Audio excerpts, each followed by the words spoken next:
Welcome to the Deep Dive.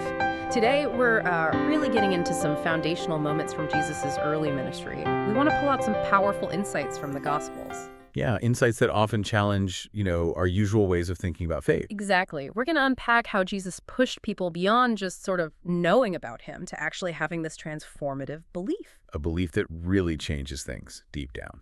So get ready for maybe some surprising facts, some aha moments that might shift how you see what it means to truly follow. It's definitely more than just history. These moments, they show us so much about Jesus' unique authority and what real belief looks like. Which, as you said, can be quite different from what we might just assume. Absolutely. It's about recalibrating that whole knowledge versus faith idea.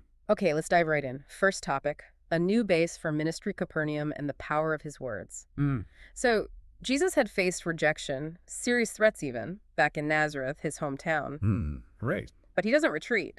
Luke chapter 4, verse 31 tells us he moves to Capernaum. And this move, it's not just geographical, is it? No, not at all. It feels really deliberate, strategic. Like, okay, this is a new phase, a public phase of ministry starting now. It really shows how setbacks can actually become starting points, doesn't it? Yeah, and what's amazing is how quickly he acts. He gets straight to it. Mark chapter 1, verse 21 says, he arrives in Capernaum, and boom, Sabbath day, he's teaching in the synagogue. No hesitation. Shows his commitment to the mission, right? Finding new ground after Nazareth. Couldn't waste a second. And the reaction to his teaching was, well, immediate. Astonishing, really. Mark chapter 1, verse 22 puts it so well. They were astonished at his teaching, for he taught them as one having authority, and not as the scribes. And this is where it gets fascinating, challenging that common idea of authority. How so? Well, think about the scribes and other teachers back then. Yeah. Their authority usually came from quoting others, right? Referencing traditions, respected rabbis. He was external, based on precedent. Exactly. Borrowed authority. Mm-hmm. But Jesus, his was different. It wasn't borrowed. It felt inherent. Intrinsic. Yes, like the power was in the words themselves, coming directly from him, not from who he quoted. So it wasn't about what traditions he knew, but the source of his teaching, his own being. Precisely, and that just hit people differently. It changed how they even thought about spiritual teaching. Which brings us straight into this really dramatic encounter in that same synagogue. This highlights a crucial difference. The demon's testimony, knowing versus believing. So picture it. Jesus is teaching, and suddenly, Luke chapter 4, verse 33, this man possessed by an unclean spirit cries out. A major interruption. And what the demon says, it's chilling. Yeah, Luke chapter 4, verse 34, and Mark chapter 1, verse 24 both have it. Let us alone. What have we to do with you, Jesus of Nazareth? Did you come to destroy us? I know who you are, the Holy One of God. I know who you are. Okay, now, hold on. Most people would probably think, well, he recognized Jesus. He called him the Holy One of God. Yeah, that's good, right? Like, isn't any acknowledgement a step towards faith? You'd think so, wouldn't you? But this is where Jesus turns that common sense idea on its head. The demon knows. Perfect factual knowledge. But it's absolutely not the belief Jesus is looking for. It's a terrified kind of knowing. Exactly. And we need to unpack this, the difference between just knowing something and truly believing it. Okay. The demon knows the fact. Yeah. This is the Holy One of God. And to think about James chapter 2, verse 19, it says, you believe that there is one God.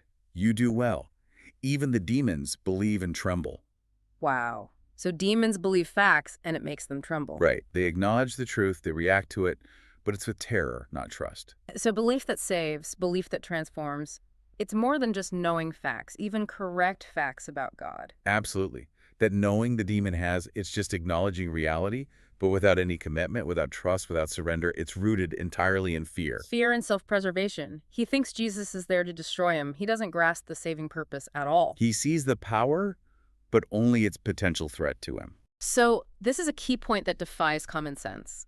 Just saying the right words about Jesus isn't necessarily saving faith. Precisely. And that's why Jesus' reaction is so telling. What does he do? He shuts the demon down. Yeah. Immediately. Mark chapter 1, verse 25, Luke chapter 4, verse 35. Be quiet and come out of him. He doesn't want that kind of testimony. No, because it's born from mere knowledge, mixed with fear, and a completely wrong understanding, a false understanding of his mission. Jesus accepts testimony that comes from true belief, real trust, understanding he came to save, not just destroy. That's powerful. It really makes you think. How much of our own knowing might be closer to that trembling acknowledgement than real trusting belief? It's a searching question for all of us. Okay, so from that intense public scene, the story shifts. We move to a more personal setting, healing Peter's mother-in-law, a personal miracle and rebuking doubt. Right. Luke chapter 4, verse 38 tells us Jesus leaves the synagogue and goes to Simon Peter's home. Still on the Sabbath, by the way. And the situation there is very relatable. Peter's mother-in-law has a severe fever. People are worried, asking Jesus for help. A family crisis. Very human, very vulnerable. And Jesus' action, again, it's quite striking. Luke chapter 4, verse 39. He stood over her and rebuked the fever, and it left her. And immediately she arose and served them. That word rebuked. It jumps out again, doesn't It it? really does. He just rebuked a demon. Now, he rebukes a fever. It doesn't sound like just, wishing her well. Not at all. That Greek word, epitome, it's significant. Jesus uses it against things hostile to God's will, demons, storms. So when he rebukes the fever, it's more than just dealing with a symptom. It suggests he might be addressing something deeper, perhaps the spiritual dimension of sickness itself, or maybe the anxiety surrounding it, even challenging a lack of full, unwavering faith in the room. Including maybe Peter's own worries, his hesitation. Possibly. Peter's seeing Jesus' power now affect his own family, his personal life. Maybe Jesus is rebuking any doubt that his power applies right there in that intimate space. Wow. So it's potentially about the whole atmosphere, not just the physical illness. That adds a whole other layer. And it connects to the Sabbath issue, too. Right. Healing on the Sabbath was a huge controversy for some religious leaders. Very strict rules. But Jesus consistently showed that compassion, doing good, that was the point of the Sabbath. He wasn't breaking the law. He was fulfilling its purpose. Bringing life, bringing wholeness. Exactly. He was reframing it. It's about love and grace meeting human need, not just rigid rules. And for Peter, this was personal. In his own house. Jesus cares about his family. That personal touch must have been incredibly powerful, and it seems to set the stage perfectly for our next big moment, the second call of Peter, from fish to men. Yeah, because even though Peter had started following Jesus, it seems he was still, tied to his old life, like many of us, right? Still juggling the practical stuff. The sources suggest he and the others had actually gone back to fishing. Which indicates maybe their commitment wasn't fully anchored yet. Their focus wasn't solely on Jesus' mission. The demands of daily life were still pulling them. Makes sense. And this is where Jesus meets them literally at their place of work. Right by the Sea of Galilee. Huge crowds pressing in on Jesus. And what does he do? Luke chapter 5, verse 1-3 tells us he gets into Simon Peter's boat. His fishing boat. His business. And asks Peter to push out a little from shore so he can teach the crowd. Think about that symbolism. Jesus uses Peter's everyday work, his livelihood, as a platform for ministry. He doesn't pull him out of his life first. He steps into it. Exactly. Okay, so after he finishes teaching the crowds from the boat, Jesus gives Peter this pretty unexpected instruction. Yeah, Luke chapter 5, verse 4. Launch out into the deep and let down your nets for a catch. Into the deep after they'd been fishing all night and caught nothing. And Peter's response is just so... Amen. You can feel it. Luke chapter 5, verse 5. Master, we have toiled all night and caught nothing. You hear the weariness, right? The professional skepticism. We know this lake, we know fishing, and it was a bust. You're a carpenter, what do you know? You can almost hear him thinking it. But then he adds, nevertheless, at your word, I will let down the net. There's that flicker. Yeah. Despite the exhaustion, despite his own expertise telling him it's pointless, there's a willingness to obey Jesus' word. Maybe reluctant, maybe partial, but it's there. And the result? Absolutely mind-blowing. Luke chapter 5, verses 6 and 7. The nets start breaking, they're catching so many fish. They have to call the other boat over to help. And both boats get so full they start to sink. It's this overwhelming, almost dangerous abundance. More than they could possibly handle. Now, here's the twist again. Peter's reaction. What would you expect? Sheer joy, excitement, calculating the profit. Right. But that's not what happens, Luke chapter 5, verse 8.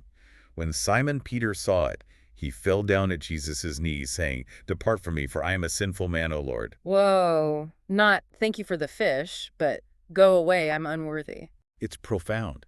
He's not seeing the fish anymore. He's seeing the awesome, holy power of Jesus. And in that light, he sees his own sinfulness, his own inadequacy. It's a moment of crushing self-awareness. That encounter revealed Jesus' holiness in a way that just overwhelmed him. Utterly. And the symbolism here is so rich. Okay, let's unpack that. The deep. Could represent the world, lost souls maybe, Or perhaps just the depths of our own fruitless efforts without God. And the fish. The huge catch represents the massive potential harvest of people who can be reached, saved. Peter's expert effort got nothing. Obedience to Jesus' word brought more than they could manage. So our own striving in the deep might leave us empty or sinking, but trusting his word brings this divine abundance. Exactly. His own efforts led to empty nets. Jesus' word filled 2 boats to sinking point. It showed Peter where true fruitfulness comes from. And Jesus' response to Peter's confession is key. It is. He doesn't condemn Peter for his sinfulness. Yeah. Instead, he gives him this incredible new commission. Luke chapter 5, verse 10. Do not be afraid. From now on, you will catch men. He takes Peter's entire identity, fisherman, and transforms its purpose. Turns his trade into a metaphor for evangelism, bringing people out of the deep of sin into salvation, repurposing his boat, his whole life. Amazing. And the disciples' reaction this time? Total commitment. Luke chapter 5, verse 11. So when they had brought their boats to land, they forsook all and followed him. This feels different from the first time they followed. It's deeper. A second call, maybe? A complete surrender. It wasn't just abandoning fishing. It was letting Jesus redefine their entire existence around his purpose. The insight being, maybe Jesus doesn't always ask us to leave our boat, our job, our life. Sometimes he just wants us to let him in it, to use our daily work, our homes, our skills as platforms for his gospel. Repurpose what we already have. Wow. Okay, so we've journeyed from seeing Jesus's unique inherent authority in Capernaum. To understand that critical difference between just knowing facts, even trembling like demons, and truly believing with trust and commitment.